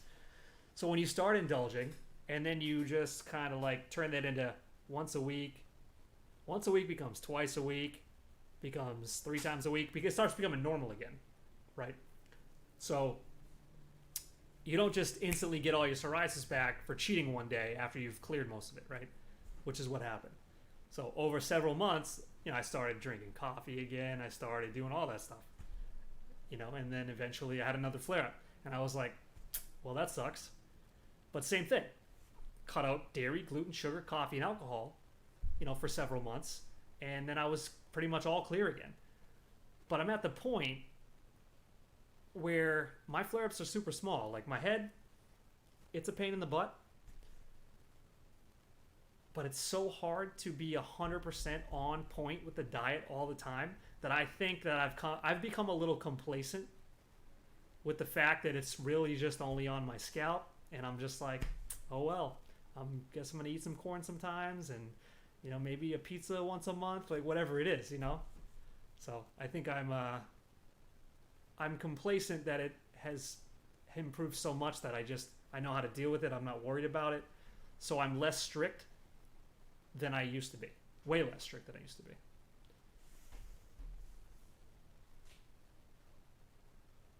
Sugar is very addictive.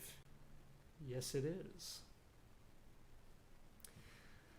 Dreams are a good indicator of great sleep. I agree. Problem is like sometimes you don't remember what you dreamed. You don't remember if you dreamed, which I don't know if that's a poor indication or a good indication of poor sleep, or if sometimes you just don't remember. But I will say, when I do dream, I do feel like I got the best sleep. And the times that I dream the most are when I take naps. So like in the middle of the day, which I don't do often. But if I do, I always have very vivid dreams in the middle of the day.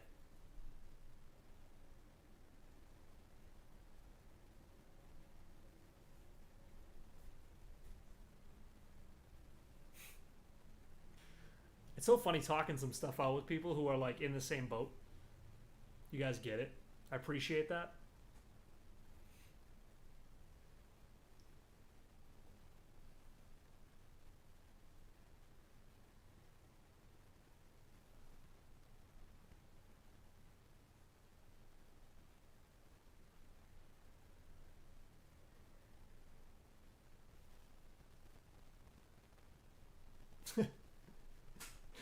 Rock says, oh, I love daydreaming. Now, you talking about daydreaming like while you're awake? Sugar is like cocaine, they say. They do say that. They do say that. I mean, it's in everything.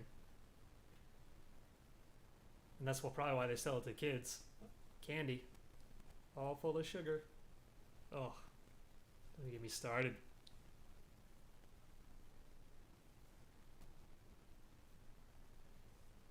Like everything you see on TV. So coming back to the whole Illuminati thing and all that stuff, right? They call it television for a reason. And everything you see on TV, especially for children, is like a vice. All of it. Video games, candy, right? They're always selling you Coca-Cola and, sugar products. We were bombarded with that every day for years. Which is why a lot of people have a hard time believing that such an easy solution to health is to just change your diet, right? Okay, so think about this. You grow up, right? TV for most people was a normal thing, right? You watch TV almost every day at some point in, from 2000 to, or whatever, whenever you were born, 1986 to 2020, right? Although over the last 10 years, I'd say people probably watch a lot less TV. But let's say when we were all kids, we probably watched TV. We liked Saturday morning cartoons, whatever it is. In between a half an hour show, there was like 3 to 4 separations for commercials. Maybe more. So you got 2 minutes times 3 is 6 times, let's say at the most 5 is 10. So you got 6 to 10 minutes of every show that you watch were advertisements. And so if out of 6 to 10 minutes of all those minutes every day or every show, right, let's say you watch 3 to 5 shows a day, you're looking at an hour of advertisements that are promoting candy and sugar and all this shit that is terrible for you. So that 30 years later, when someone says, hey, just stop drinking Coca-Cola and start drinking water and you'll probably see a huge improvement to your life. They say, well, that's crazy. We've been drinking Coke for 30 years. Everyone drinks Coke. It's fine. We're not dead. Right? That's the mentality. Willy Wonka and the Chocolate Factory. Sorry, I rant a lot, apparently. Can't help it.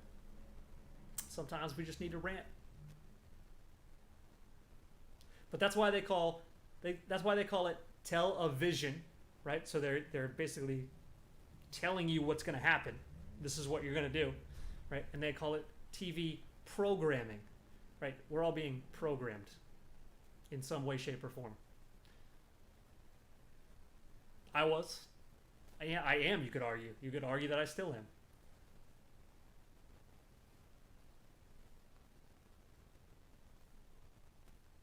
Once you leave, you don't miss sugar. That's very true.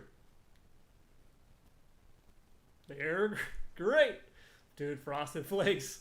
Frosted Flakes were pretty good. Frosted Flakes, though, they had nothing on Fruit Loops. What's Fruity Pebbles? Corn Pops. Captain Crunch. What else was there? There were some good cereals back in the day. We were blessed. We were blessed with all the poison. Yeah, so speaking of water, I've got a water distiller that I fucking love. I just bought it in May. Was it May? March, April, May? Maybe it was March. I've had it less than a year. Easily. Like, I've had it for 6 months, maybe.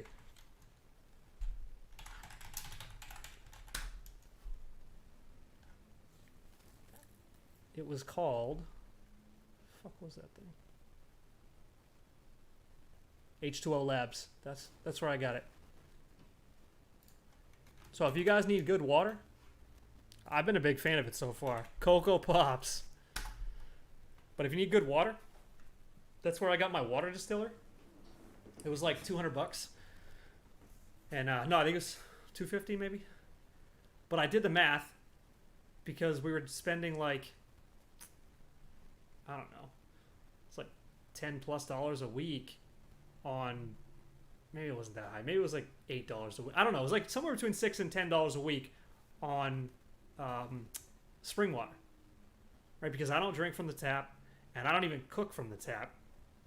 So like if I boil some brown rice pasta, I don't even use tap water. It's just something I stopped doing. And so, oh dude, you have well water? That's legit. I kind of want a well. I told you guys this before. I want a whole compound. That's like my life. That's like my ultimate goal. Is a self-sustaining compound. I've been into organic farming lately, so I have my own tiny little garden in the back, and I'm growing like tomatoes and peppers and eggplant. And the eggplant's the only thing that I probably won't eat much of, because eggplant usually bothers me. However, this is kind of be a test theory for me. Most of the times I have eggplant, it's usually with a red sauce. So once it's grown from the garden, I'm going to try making something that's not red sauced with the eggplant and see if I still get flare-ups.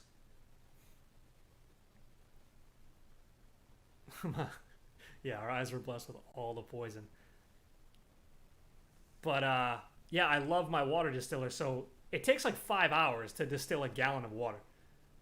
So it's not something where like you kind of need to pay attention to your water production. Otherwise you can run out of water, which is a pain in the ass. But I haven't had that happen yet. But I have a couple of days where I was like super low on water in the morning and I was just like aggravated because I forgot. But basically, if you remember every night to turn it on before you go to sleep, you wake up to a full gallon of distilled water. So yeah, eggplant is a big nightshade, and I know that, and that's. But the thing is, for me, tomatoes and peppers don't bother me, as long as they're fresh. Like I don't eat ketchup, I don't eat any of that shit. But like if I just have a fresh tomato, I don't have flare-ups from that. But I have noticed eggplant usually gives me one, but when I think about it, I'm pretty sure I usually have eggplant in some type of red sauce. So now I want to try it. Fresh eggplant, straight from the organic garden. No red sauce.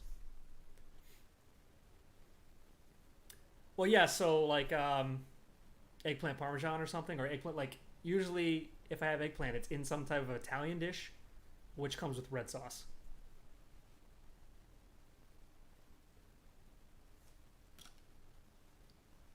So the water distiller, though, huge fan. And I thought about it because sometimes people will argue that you shouldn't drink distilled water. And their argument is that it flushes out all the good stuff with the bad stuff. Now, I'm not sure that's true because, hear me out. I'm going to ask the question. I'm going to ask this as a question because I don't know the answer, but logically it seems correct. Is rainwater distilled water?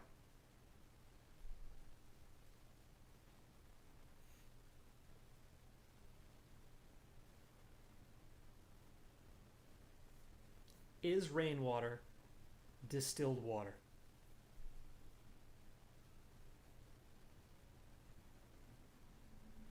Yeah, the cooking pot is filled with, it gets gross.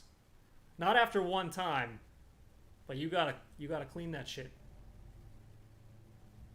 And I don't know if to call it lime. I don't know what it's filled with, but yeah, it's like metals. And Ed said, yes, I would agree with you. You can drink rainwater. It's the most natural source of drinking water on the earth. You can drink rainwater. People catch rainwater and drink it. Use it for everything.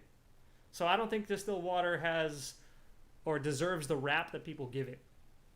Because I think you're supposed to get your vitamins and minerals and all that stuff from food. So I don't think you're supposed to be drinking heavy mineralized water necessarily.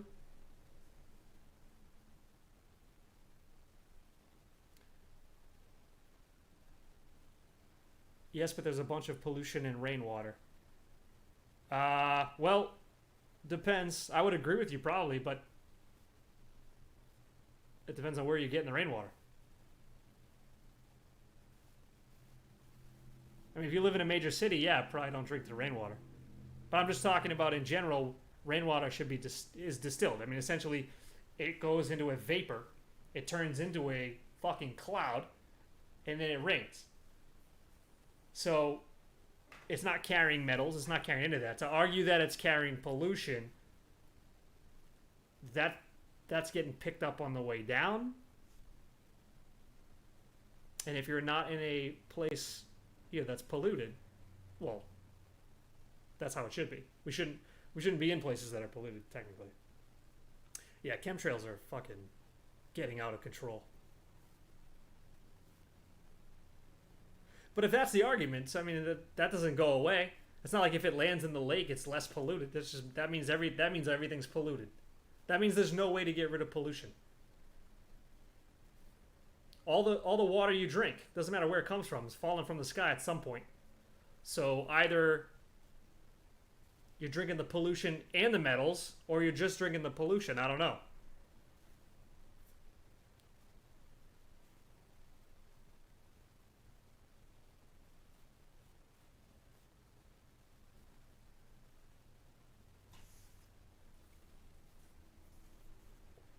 I remember, so when I moved to Las Vegas, I drove out there from Boston, and I stayed with some friends along the way in different states. And one of my friends, she was living in Boulder, Colorado, and we went hiking, and we basically drank water out of a stream that was running down this mountain in Boulder, Colorado, and it was awesome. Incredibly fresh water.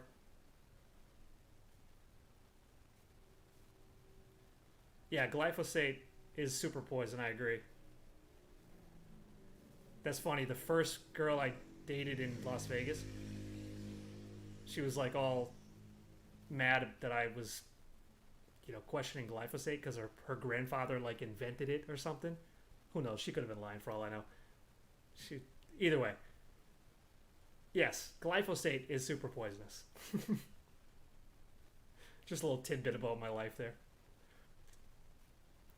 I don't rock. So I've thought about it, but I don't have the mechanisms to do so, and I don't have the knowledge on how to do it safely. Because I would say, other than catching it and drinking it right away, you need somewhere to store it. You need somewhere where it's not gonna, create death and disease. I don't know. I don't know what happens to still water. Like, whatever happens to still water that can make bacteria. But eventually, yes, I would love to do that, because that's part of it, right? Self-sustainability. If you want to live off the grid, live on like some type of homestead, you gotta have a way to make water or get water. Yo, thanks to Psoriasis channel. You too. I appreciate it. Can I click on you guys in this chat? How do I find you? Let me check out your channel.